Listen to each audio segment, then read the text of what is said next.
Bismillahirrahmanirrahim. Assalamualaikum warahmatullahi wabarakatuh. Alhamdulillah, alhamdulillahilladzi la ilaha illallah, la mawjuda illallah, la ilaha illallah, la ma'buda illallah, la ilaha illallah, la matluba illallah, la ilaha illallah, la maqsuda illallah. Bismillahi tawakkalna ala Allahi, la hawla wa la quwwata illa billah. Qalu subhanaka la ilma lana illa ma 'allamtana innaka antal alimul hakim. Rabbis shrah li sadri wa yassir li amri wahlul 'uqdatam min lisani yafqahu qawli, amma ba'du. Wa qala al-musannif rahimakumullah wa nafa'ana bi'ulumihi fid dharain. Amin ya rabbal alamin. Sholli salata wa zaki malaka summa sum wa'kuf wa hujja wa jahidan patukramu. Alhamdulillah, puji syukur hadirat Allah subhanahu wa ta'ala pada kesempatan siang yang berbahagia ini. Setelah sama-sama kita melaksanakan kewajiban kita, yaitu sholat zuhur beserta jamaah, dan kita lanjutkan dengan pengajian, maka kita bersyukur pada Allah kita dijadikan bagian daripada orang-orang yang berada dalam takdir Allah, takdir terbaik. Oleh karenanya syukur kita ini mudah-mudahan menjadikan wasilah Allah terus tambahkan kenikmatan buat kita semua. Dan mudah-mudahan Allah berikan kita ilmu yang bermanfaat fid din wa dunya wal akhirah. Salawat teriring salam,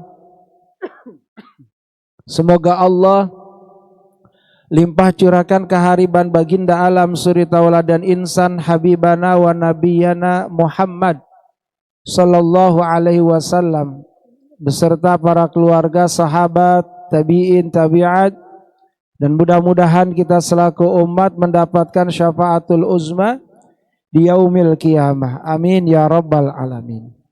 Bapak Ibu hadirin jamaah Masjid Jami Al-Badar yang dimuliakan Allah subhanahu wa ta'ala, pada kesempatan siang ini insyaallah kita akan melanjutkan pelajaran kita, yaitu kitab Syu'bul Iman, yang alhamdulillah siang ini kita dapat kesempatan untuk melanjutkan kembali, dan penjelasan tersebut alhamdulillah telah sampai pada penjelasan yang ke-21. Bismillahirrahmanirrahim. Wa syu'batul hadiyatu wal ishruna. Adapun cabang iman nomor ke-21. Kemarin kita sudah menjelaskan cabang iman nomor ke-20, yaitu apa? Di antara amalan orang beriman yaitu apa? Dia selalu bersuci. Dengan cara apa? Yaitu berwudu. Maka dengan wudunya Allah akan sucikan daripada zahir dan batinnya. Dengan wudunya maka wudu menjadikan alamat atau tanda-tanda ciri orang beriman, yaitu orang yang selalu menjaga wudunya. Lalu kemudian setelah berwudu, cabang iman nomor 21 al-ityanus salatil khamsah, yaitu mendatangkan atau menghadirkan yaitu salat yang 5 waktu bi auqatiha kamilatan, di pada setiap waktu-waktu sholat tersebut kamilatan dengan sempurna. Maka termasuk cabang iman adalah orang beriman itu pastinya dia tidak akan pernah meninggalkan sholat yang 5 waktu. Apa sebab? Sebab sholat menjadi bagian daripada rukun. Rukun apa nih? Iman apa Islam? Rukun Islam. Yang namanya rukun berarti pondasi. Pondasinya arsitekturnya harus 5, maka jangan dikurangin. Sholat 5 waktu, maka 5-5-nya kerjain. Kalau ada bangunan dengan arsitekturnya memiliki pondasi 5 tiang, maka jangan dikurangi satupun. Apa sebab? Sebab ketika pondasi itu berkurang, berarti ketahanan konstruktur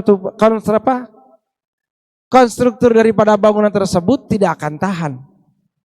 Apa sebab? 1 tiang berkurang. Kalau saat ini ada orang yang beranggapan, yang penting saya sholat. Meskipun subuh kagak bangun, karena kesiangan. Isya kadang ketiduran. Zuhur kadang kecapean. Asar kadang di jalanan.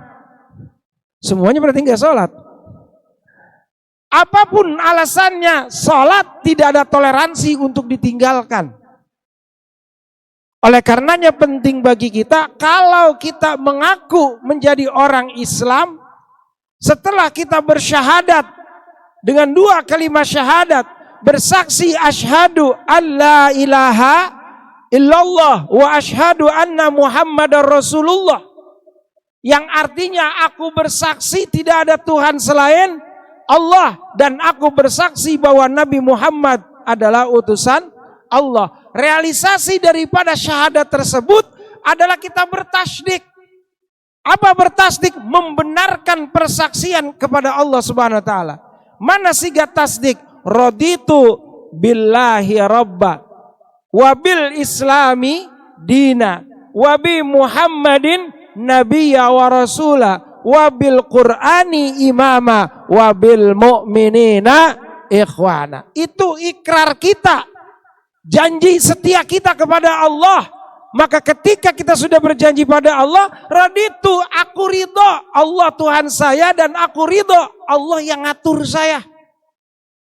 Jadi apapun perintah dari Allah, tidak ada kata maaf tidak sempat. Ntar dulu ya Allah masih repot, ya Allah masih capek.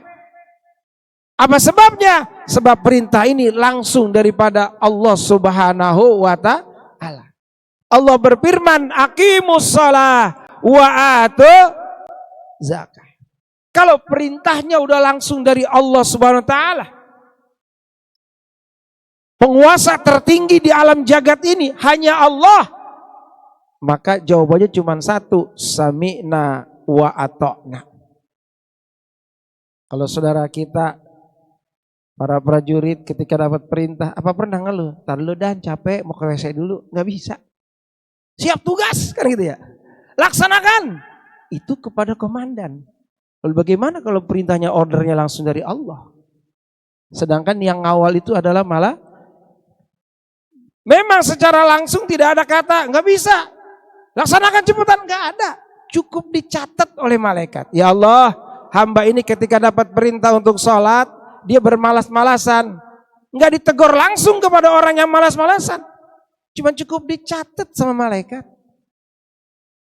Datang perintah Allah waktu zuhur, Allahu Akbar, Allahu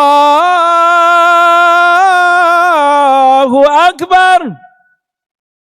Kalau orang Islam, mukmin sejati, merasa dirinya hamba Allah, ketika dipanggil oleh pimpinan tertinggi, apakah masih ada rasa capek ataupun senggan? Pasti dia akan paksain diri untuk menghadap dalam kondisi sempurna. Itu baru namanya hamba Allah. Maka al-ityanu bis salatil khamsa, mendatangkan waktu sholat adalah keparduan buat kita. Yang pertama harus kita tanamkan, itu udah jadi kewajiban kita, konsekuensi kita ketika kita mengaku kita bertuhan pada Allah, bernabi kepada Nabi Muhammad, agama kita Islam. Islam ngatur rukun Islam nomor kedua adalah sholat. Kalau kita ngaku Islam, ya sholat. Jadi Islam itu bukan cuma aku-akuan, tapi harus ada realisasinya. Karena ketika seseorang beriman, mengatakan dirinya beriman, apa sih iman? Al-iman tasdikun biqalbi. Iman itu adalah membenarkan di dalam hati. Takrirun bil lisan, kemudian diikrarkan dengan lisannya.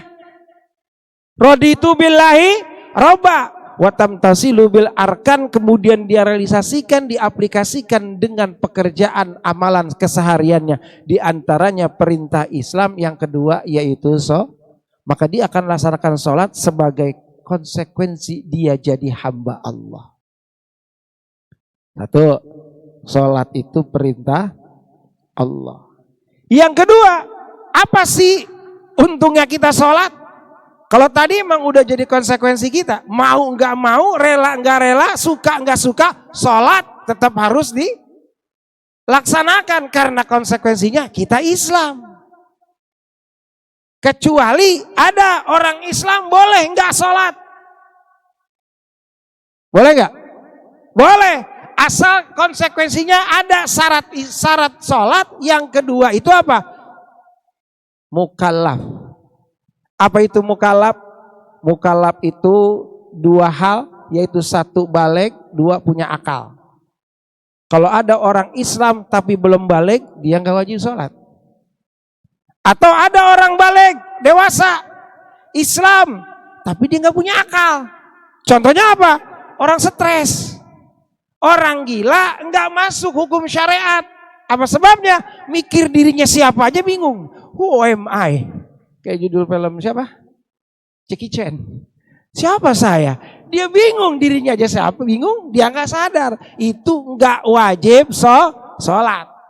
Tapi kalau kita masuk kategori Islam dan mukallaf, kita ngaku diri kita Islam dan kita sudah termasuk orang yang balik, punya akal sehat, nggak mau sholat, tinggal pilih mau yang nggak balik apa mau yang nggak berakal. Gitu Jadi konsekuensinya seperti itu. Sholat itu wajib buat siapa? Orang yang punya akal.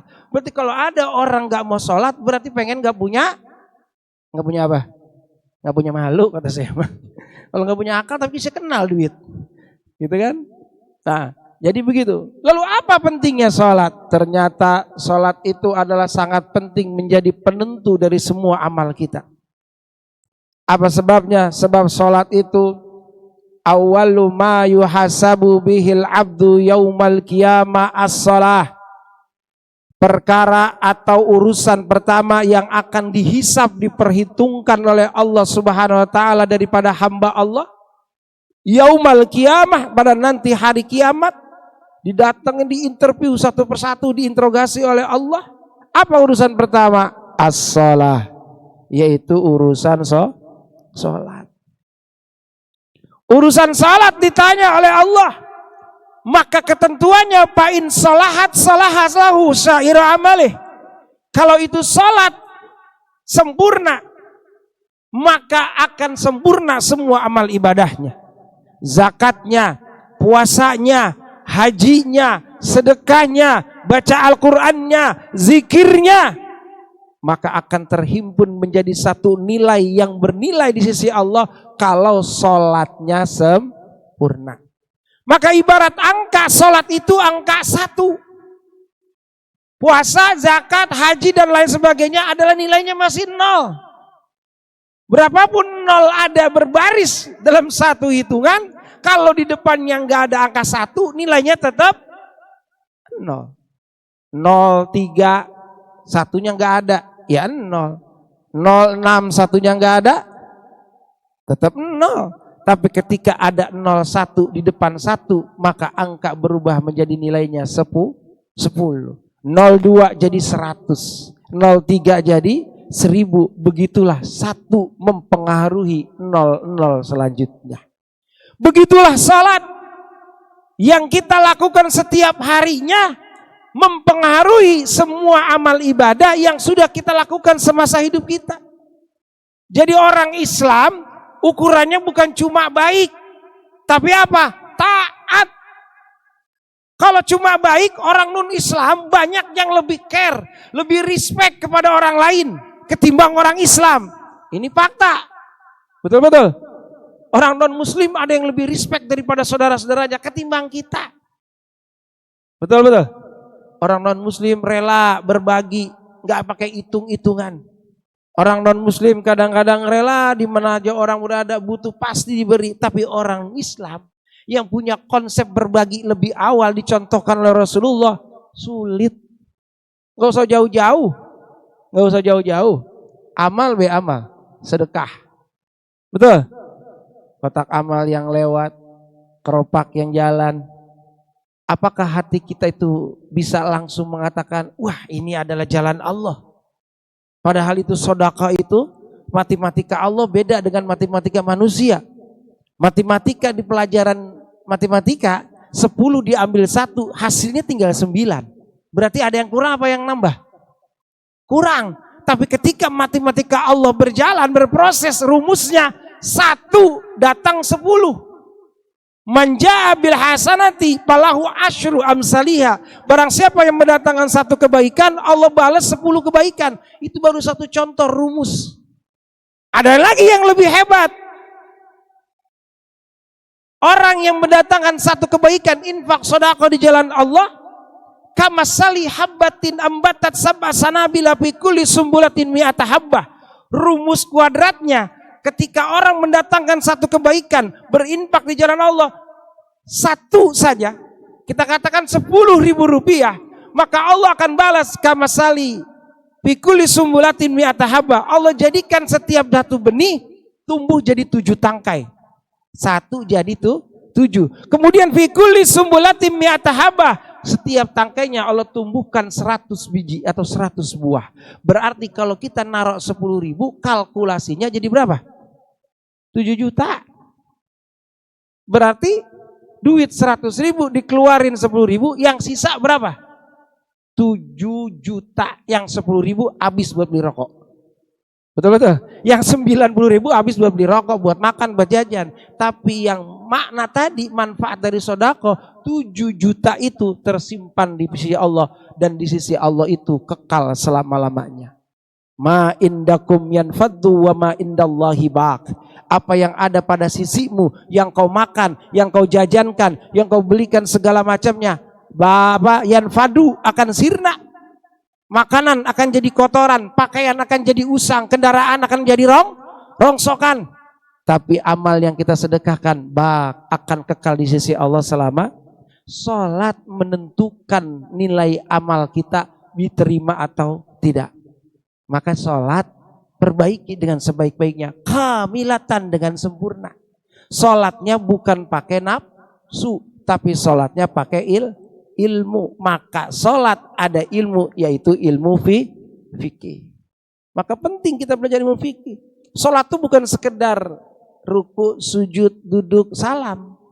Salat itu aqwalun wa af'alun muftatahatun bitakbir wa muhtatamatun bitaslim. Salat itu adalah rangkaian ucapan, bacaan, dan juga rangkaian perbuatan atau kerjaan apa yang diawali dengan takbir, yaitu takbiratul ihram, dan ditutup dengan salam. Assalamu, itu salat. Secara apa? Secara bahasa. Tapi salat yang sebenarnya, salat kullun, semua salat itu adalah isinya cuma satu, doa. Jadi kalau kita mau berinteraksi dengan Allah, ada yang di mana? Salat. Di situ kita minta kepada Allah sebanyak-banyaknya. Dari mulai Fatihah kita baca ihdinas siratal mustaqim. Kita sudah minta kepada Allah, ya Allah tunjukkan kami jalan yang lurus. Siratal ladzina an'amta 'alaihim ghairil maghdubi 'alaihim waladdallin. Jalan orang-orang yang kau beri petunjuk dan bukan jalan orang-orang yang kau murkai. Baru buka salat kita udah doa. Ketika kita ruku kita puji Allah. Ketika kita i'tidal kita puji Allah. Ketika kita sujud kita puji Allah, kita merendahkan diri di hadapan Allah serendah-rendahnya ketika kita sujud. Maka kalimat yang kita baca, subhana rabbiyal a'la wa bihamdi, maha suci zat Allah yang maha tinggi, aku rendah ya Allah. Maka ketika kita bangun dari sujud, apa yang kita baca? Doa lagi. 8 doa yang terhimpun untuk semua hajat kebutuhan kita dunia dan akhirat. Rabbighfirli warhamni wajuburni warfa'ni warzuqni wahdini wa'afini wa'fu anni. Maka bacanya jangan buru-buru, Pak. Rabbighfirli warhamni, apa sih dibaca? Duduk. Makanya dalam duduk itu termasuk rukun salat. Apa rukunnya? Bukan bacaannya. Yang rukunnya itu cuma duduk, tapi seukuran namanya tumakninah.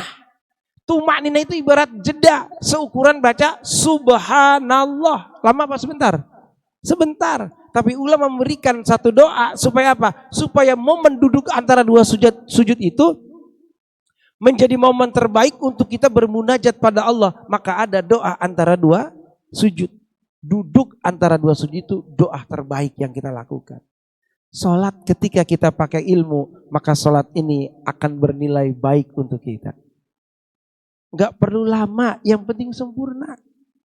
Kalau lama urusannya masalah kenyamanan. Kalau kita nyaman salat berlama-lama, silakan. Tapi maaf, kalau lagi salat jamaah bukan pakai nafsu, Pak.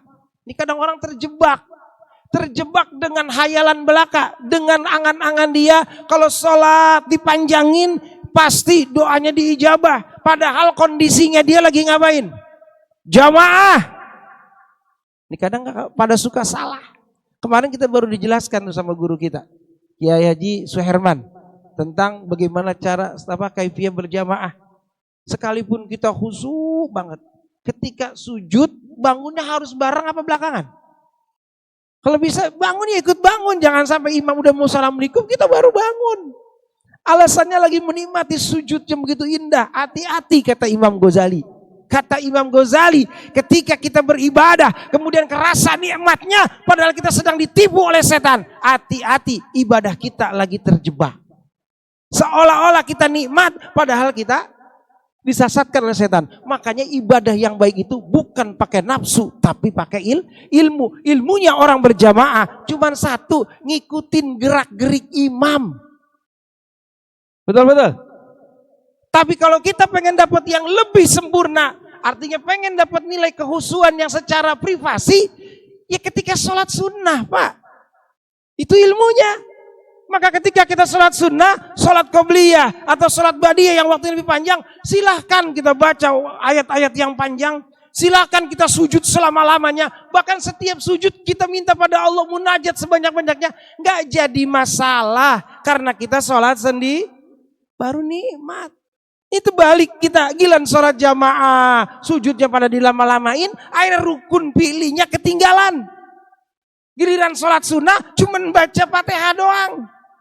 Berarti kita sedang dipermainkan oleh siapa? Setan. Kalau setan menggoda kita dengan maksiat dan dosa, itu hal yang biasa buat setan. Recehan kata setan. Tapi kalau setan menggoda manusia dengan ibadah, banyak orang yang terjebak. Contoh satu paling besar fenomenal siapa? Al-Imam Barseso. Bukan soleh gimana dia? Wali dia. Tapi ketika Allah takdirkan beliau ini meninggal dalam keadaan su'ul khotimah, jadi contoh buat kita betapa ibadah itu butuh ilmu, bukan nafsu. Khusyuk itu bukan lupa daripada segalanya, tapi khusyuk itu kita fokus perhatikan syarat rukun sholat yang harus kita jaga. Kenapa kita tidak khusyuk? Mungkin dalam sholat kita lupa beristighfar pada Allah. Karena kita sadar kita ini hidup pasti penuh dosa. Bangun tidur dosa, jalan dosa, duduk dosa, sampai mau tidur lagi masih dosa. Gak usah disebutin, saking banyaknya. Maka kita perlu awali segala ibadah, awali dengan apa? Taubat, yaitu istighfar. Kenapa kita enggak khusyuk? Kenapa doa kita enggak naik kepada Allah? Allah tolak. Kenapa? Karena Allah maha suci, kita ngadap Allah, ada yang belum suci. Kan saya udah wudu, udah bersuci. Yang diwuduin johirnya. Padahal dalam wudu kita diajarkan bagaimana cara membersihkan dohir dan batin kita. Ketika kita kumur-kumur, Allahumma a'inni ala tilawati kitabika wa kasrati zikri laka. Ya Allah, jadikan mulut saya ini mulut yang sering menyebut-nyebut membaca ayat-ayatmu, wa kasrati zikri laka, dan selalu memperbanyak menyebut namamu ya Allah. Doa bukan? Doa bukan? Nah, kita kumur-kumur sembarangan, wah, kumur lagi wudu, nggak pakai adab. Padahal adabnya pakai doa.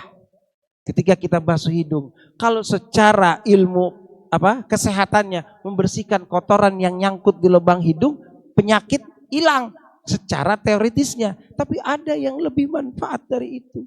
Doanya coba kita baca. Allahumma aujidli raihatal jannati fil jannah. Ya Allah, izinkan hidungku ini berjumpa atau bisa mencium harumnya bau surga. Apa itu doa nggak pernah dibaca? Padahal belum jadi rukun wudu, masih sunnah wudu. Tapi kadang-kadang kita lupain kan. Ya yang penting bersih. Gitu kan? Karena yang dilihat tekstualnya. Betul? Bukan value, makna dari kenapa kita harus wudu. Kalau kita wudunya hati-hati seperti itu, maka sholatnya pun akan dijaga oleh Allah Subhanahu Wa Taala. Karena kita benar-benar membersihkan lahir dan batinnya. Ketika kita basuh muka kita, dibarengin dengan niat wudu kita, nawaitul wudu'a li rabbil hadasil asghari fardu lillahi ta'ala, basuhan pertama kita ucapkan Allahumma bayyid wajhi yauma tabyad wujuh wa la tusawwid wajhi yauma taswad wujuh. Ya Allah, jadikanlah, putihkanlah wajahku ini di hari kau putihkan wajah-wajah hamba-Mu ya Allah.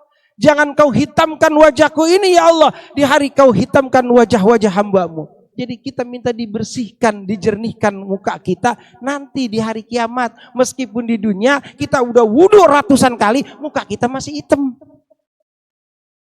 Emang kenapa? Emang lahirnya hitam, bapaknya hitam, emaknya hitam. Masa anaknya putih? Fitnah nanti. Bapak hitam, emaknya hitam, anak bule. Anak siapa? Nah wudu itu realisasinya bukan facial. Bukan untuk membersihkan wajah dari kotoran, tapi apa? Membersihkan wajah. Jangan sampai wajah kita termasuk ditakdirkan orang yang hitam wajahnya di hari kiamat. Dan masih banyak lagi itu. Kalau dari situ aja kita pahamin, maka sholat kita insya Allah apa? Apa tadi bahasanya? Sholaha lahu sairu amali.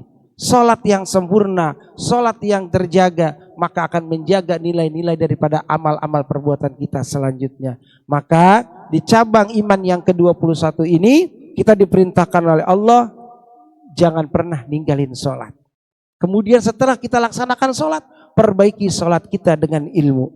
Kalau ilmu dan ibadah sudah berpadu, maka kita akan menemukan yang namanya khusyuk. Jadi khusyuk itu bisa hasil kalau ilmu dan apa tadi? Tadi apa tadi? Ilmu dan apa? Dan perintahnya sudah kita laksanakan.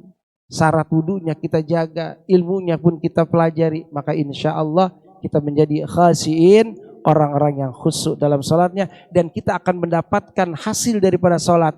Inna sholata tanha anil fahsya'i wal munkar. Sesungguhnya sholat itu dapat mencegah perbuatan keji dan munkar. Insya Allah. Mudah-mudahan ada manfaatnya. Mudah-mudahan dapat kita amalkan dalam kehidupan kita sehari-hari. Al-Fatihah. A'udzu billahi minasyaitonir rajim. Bismillahirrahmanirrahim. Alhamdulillahi rabbil alamin arrahmanir rahim maliki yaumiddin. Iyyaka na'budu wa iyyaka nasta'in ihdinas siratal mustaqim siratal ladzina an'amta 'alaihim ghairil maghdubi 'alaihim waladdallin amin. Astaghfirullahaladzim, astaghfirullahaladzim, astaghfirullahaladzim. Falakal hamdu ya Allah ya Maulana ya Ma'bud ya Karim. Allahumma salli wa sallim ala sayyidina Muhammadin fil awwalin wal akhirin wa sallim radhiyallahu ta'ala an kulli sahabati Rasulillah ajma'in. Amin amin amin. Bismillahirrahmanirrahim. Allahumma salli wa sallim ala sayyidina Muhammad wa ala ali sayyidina Muhammad. Allahumma rabbi nfa'na bima 'allamtana, rabbi 'alimna lazi yanfa'una, rabbi faqihna wa faqih lana wa qarabati lana fi dinina, tawassalna bi ta'allumin, tawassalna bi ta'limin, antarzuqana wasi'a wa antarzuqna al-amana, rabbana taqabbal minna innaka antas samiul alim wa tub 'alaina innaka antat tawwabur rahim. Subhanakallahumma bihamdika asyhadu an la ilaha illa anta astaghfiruka wa atubu ilaik. Wa sallallahu ala sayyidina Muhammad wa ala ali sayyidina Muhammad walhamdulillahi rabbil alamin. Assalamualaikum warahmatullahi wabarakatuh.